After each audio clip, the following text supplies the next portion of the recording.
네, 오늘 음양하고 천간 지지에 대한 특강을 좀 준비해 봤는데요.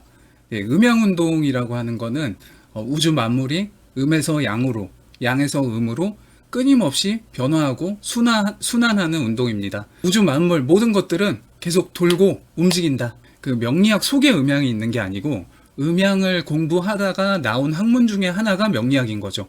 그래서 명리학도 음양사상으로부터 출발한 학문이고, 음양은 상대적이고 상호 보완적이고, 그리고 변화하고 순환하며 단독적으로 존재하지 않습니다. 그러니까 음양 얘기를 할 때 음이 있어야지 양이 있고, 양이 있으니까 음이 있고, 그러니까 음만 있지 않고 양만 있지 않고, A가 있으면은 B도 있다. 뭐 후라이드가 있으면은 뭐 양념도 있고, 떡볶이가 있으면은 순대도 있고, 동양에서는 모든 우주를 그렇게 본 거예요. 음양은 상호 보완적이라는 특징이 있습니다. 음기가 강한 사람이 잘하는 거를 양기가 강한 사람은 잘 못하고, 또 양기가 강한 사람만이 해낼 수 있는 걸 음기가 강한 사람은 잘 못하고, 서로 이렇게 장단점이 다릅니다. 그러니까 남자가 잘할 수 있는 게 있고 여자가 잘할 수 있는 게 있고, 이게 다른 것처럼요. 그래서 음양은 상호 보완적인 관계가 있습니다. 그리고 변화하고 계속 순환합니다. 그러니까 우리도 태어나는 순간부터 죽는 순간까지 우리는 잘 느끼지 못할 때도 있겠지만 끊임없이 변화하고 있습니다. 이 살아있는 모든 생명체는 계속 변화하고 있습니다. 그리고 순환한다는 거는 꼭 이제 개인의 삶으로 보면은, 제가 태어나가지고 제가 언젠가는 죽겠지만 제가 죽어도 이 우리나라는 계속 될 것이고, 그리고 또 다른 누군가는 계속 또 자기의 삶을 살아가겠죠. 이런 식으로 계속 모든 게 돌고 돌죠. 그러니까 시공간이 돌고 도는데, 돌고 도는 시공간 속에서 그 안에 있는 수많은 존재들도 계속 변화하고 계속 순환합니다.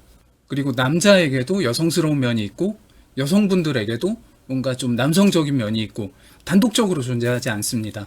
이런 게, 우리는 성별은 다르지만 각자 서로의 어떤 없는 부분을 속으로 다 품고 있는 경우가 많습니다. 그래서 결국 조화와 균형이 중요한데, 음양이 조화를 이루고 균형을 이뤄야지만 생산성이 지속적으로 생기고 안정성이 생깁니다. 그리고 연속성이 생깁니다. 나라는 사람 자체의 음양 균형과 조화를 사주 원국을 통해서 볼 수 있고요. 그리고 사람 대 사람의 음양 균형과 조화는 이제 바꿔 말하면 궁합이라고 말할 수 있겠죠. 그리고 사람 대 운의 음양 균형과 조화를 우리는 운 보는 거에서 많이 찾죠. 우리가 사주보다 중요한 게, 이제 생체적인 기준에서 남성을 여성에 비해서 양적으로 봅니다. 남성으로 태어난 것만으로 양기를 몸에 담고 나왔다고 보는 거죠. 반대로 여성분들은 여성분들 속에서 남성성이 있는 여성분이라 하더라도 여성으로 태어난 이 생물적인 그 성별 자체는 바꿀 수가 없고 정해져서 나온 거기 때문에 그 자체로 음체로 봅니다. 우리의 어떤 본체에서 이미 양기와 음기를 어느 정도 분별해서 나온 상태여가지고, 남성 입장에서는 음기를 어떻게 채우냐가 중요하고, 또 여성 입장에서는 양기를 어떻게 채우냐가 되게 중요합니다. 이게 내 사주 안에서 어떻게 채우고 있는지도 중요하고, 그리고 운에서 어떻게 채우는지도 중요하죠. 확장해서 얘기하면은, 이제 음양을 음하고 양하고 하나하나 딱 두 종류잖아요.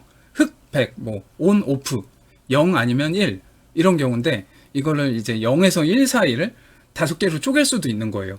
이렇게 5개로 쪼갠 거를 이제 우리는 오행이라고 부르는데, 음양 운동을 조금 더 세분화한 거죠. 처음 2단계에서 5단계로 세분화한 거죠. 그래서 이 오행으로 보면은, 남성은 음에 해당하는 오행인 금수기운을 어떻게 채우고 있느냐, 금수기운을 다시 이제 뭐 천간의 금수기운, 지지의 금수기운, 이렇게 나눠서 얘기할 수 있겠죠. 그리고 여성분들은 목화기운, 양기인 목화기운을 어떻게 채우고 있느냐가 되게 중요합니다. 그러니까 이것도 역시 천간에서 목에 해당하는 천간, 뭐 화에 해당하는 천간, 지지에서 목에 해당하는 지지, 화에 해당하는 지지, 이렇게 좀 더 세분화시킬 수 있겠죠. 운도 다 포함입니다. 그러니까 남성이라면, 남성인데 내 사주에 막 양기가 막 가득하다, 양을 본 거잖아요. 양기가 엄청나게 과한 거죠. 그러면은 음기가 강한 사람을 만나거나, 아니면 운에서 음기가 강한 운이 와야 음양적인 어떤 균형이 좀 맞겠죠. 그래서 남성이 금수기운, 여성이 목화기운이 과해도, 이 과해서 나오는 어떤 단점보다는, 단점이 아예 없다는 건 아니지만 그래도 긍정성을 더 크게 봅니다. 장점을 더 잘 활용할 수 있고요. 반대로 여성분들 같은 경우도 목화의 양기 기운이 과해도 그 과함의 부작용을 좀 덜 봅니다. 오히려 장점이 더 많을 것이다. 적극적이다. 활발하다. 뭔가 진취적이다.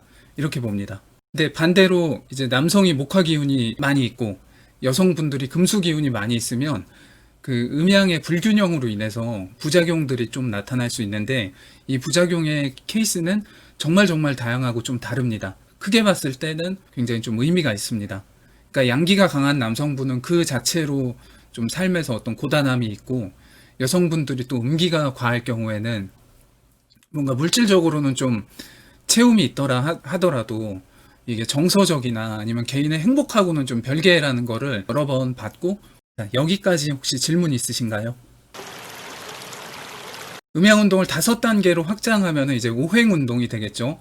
우리가 운동이라는 단어 자체에 이미 돌고 움직인다라는 뜻이 있잖아요. 그리고 오행은 5가지 기운이 계속 간다, 순환한다, 움직인다. 다 동사형이에요. 근데 우리가 명리를 공부하다 보면은 이제 어떤 이론적인 부분에 너무 몰입하다가 실수할 때가 뭐 목하고 금은 서로 다 개별적인 존재다. 고정된 요소로 보면은 사주 해석에 있어서 확장력이 많이 떨어지고 해석에 오류가 날 확률이 높습니다.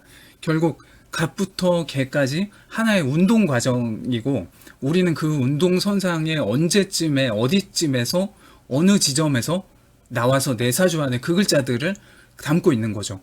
지지도 마찬가지고요. 목화 기운은 이제 양운동으로 보고요. 금수 기운은 음운동으로 보는데요. 토는 이제 천간에 있는 토를 볼 때랑 지지에 있는 토를 볼 때랑 이 경우가 다 다릅니다. 경우가 다 다르고 그냥 오행토의 큰 의미는 중개하고 전환하고 조절하는데 뭘 중개하고 전환하고 조절하냐면 음양운동을 중개하고 음양운동을 전환하고 음양운동 음기양기를 조절합니다. 그래서 음양운동을 천간으로 확장하면 간목, 을목, 병화, 정화, 무토, 갑을병정무 양운동을 하는 글자들이고요. 그러니까 음운동을 아예 안 한다는 아닌데 계속 좀 양기가 강해지는 글자들입니다. 기토, 경금, 신금, 임수, 계수, 기경신, 임계 이 5글자들은 음운동을 하는 글자들입니다. 간목하고 을목을 보면은 을목이 간목에 비해서 더 음하고 음간이지만 갑을은 나머지 나머지 경신이나 임계에 비해서는 확연하게 양운동을 하는 글자들인 거죠. 이 점 이해되시나요? 음양운동을 계절로 확장하면은 봄, 여름은 양운동이겠죠. 목화니까. 가을, 겨울은 음운동입니다. 금수니까. 네. 그럼 지금 우리가 경자년이고 내년 신축년이잖아요. 천간으로 경신이 들어와 있죠. 경신이 들어와 있으니까 양운동 하는 시절일까요? 음운동 하는 시절일까요? 천간으로. 네, 맞습니다. 음운동이요. 그리고 지지로는 지금 자가 들어와 있고 내년에 축이 들어오죠. 그럼 지지로 양기가 더 우세할까요? 음기가 더 우세할까요? 음이죠. 맞습니다. 위도 천간도 음이고 지지도 음이어서 결코 그 음기가 약하다고 볼 수 없습니다. 그러면은 음기가 강한 시대에 음의 특성, 음의 운동성에 맞는 행위를 하면은 양기가 강한 시절보다 효율이 더 높아지겠죠. 반대로 음기가 강한 시절에 양운동을 적극적으로 하려고 하면은 그 불편함이 좀 작용할 수 있겠죠. 여기서 잠깐 여담 하나 드리면은 많은 업종들이 진짜 다 힘들지만 대표적으로 이제 화기운의 업종으로 보는 것들이 여행업하고 이제 항공업인데 두 여행, 항공 모두 다 지금 음기가 강력한 시대에 어떤 양운동으로 번영하고 발전하던 업종들이 직격탄을 좀 맞는 모습으로 보입니다. 자, 그래서 음양운동을 지지 상태와 진행 방향으로 보면은 뭐 어떤 글자를 양으로 보고 어떤 글자를 음으로 봐야 돼요. 이것도 기준이 한 가지 기준이 있는 게 아닙니다. 여러 가지 그 구분법에 따라서 다양하게 기준을 나눌 수 있는데 대표적으로 몇 가지 말씀드리면은 일단 인묘진 사오미는 아까 맞습니다. 자축인묘진 사오미 신유술에 감사합니다. 네. 계절에서 봄, 여름에 해당하는 지지들은 양운동을 하겠죠. 양기가 더 우세하겠죠.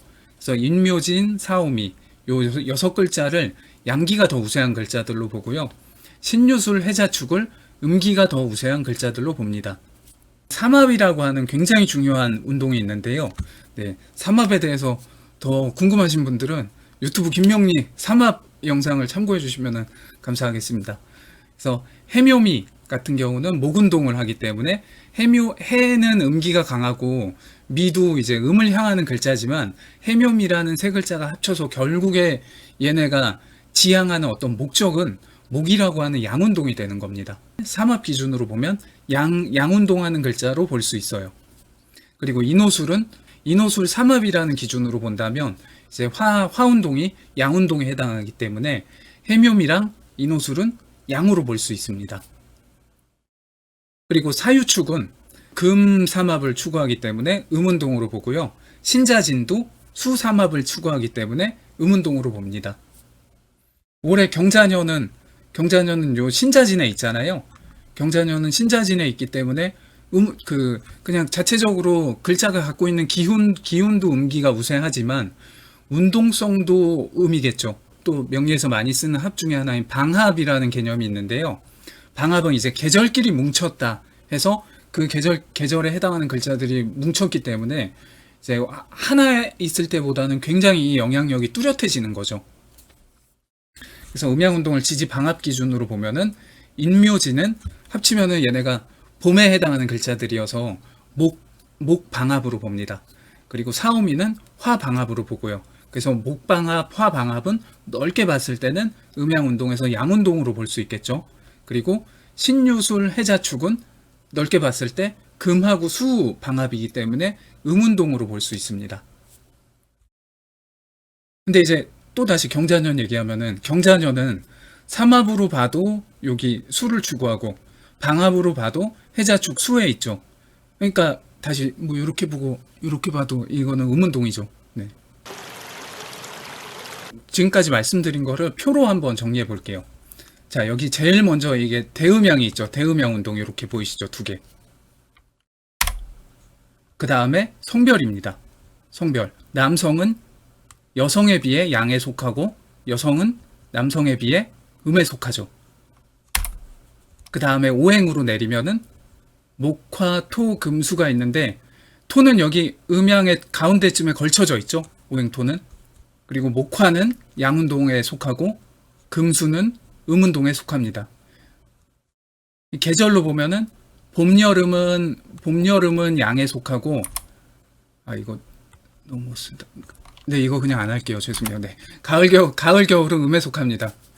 그리고 요거를 목화토금수 오행을 천간 10개로 조금 더 세분화해 보면은 목에 해당하는 천간은 간목하고 을목이 되겠죠. 그런데 우리가 구분 지을 때는 간목은 양간이고 을목은 음간이죠.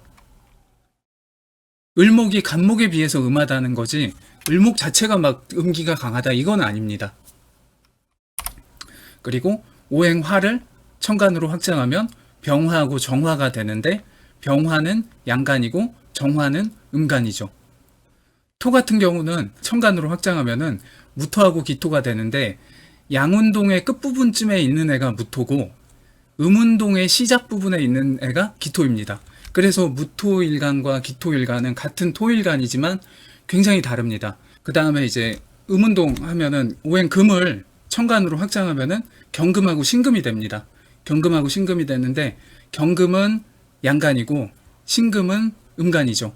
그리고 수를 천간으로 확장하면 임수하고 계수가 되는데 임수는 양간이고 계수는 음간이죠. 자, 지금 요 음양, 성별, 오행, 계절, 천간, 그리고 양간, 음간 여기까지 혹시 궁금하시거나 이해 안 되시는 부분 있으신 선생님?